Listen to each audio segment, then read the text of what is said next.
A tree used to treat smallpox. What a fantastic tree it is.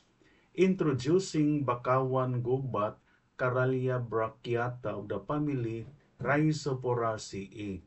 The genus Caralia is translated from the Indian plant name Karali.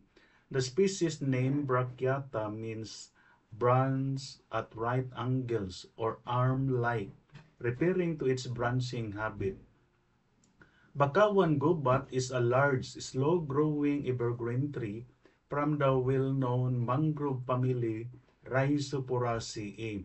Unlike its relatives, Bakawan gubat grows far from the shore up to the middle mountain elevation. Its wood is suitable for general construction purposes. The bark and leaves are used medicinally against itchiness and septic poisoning.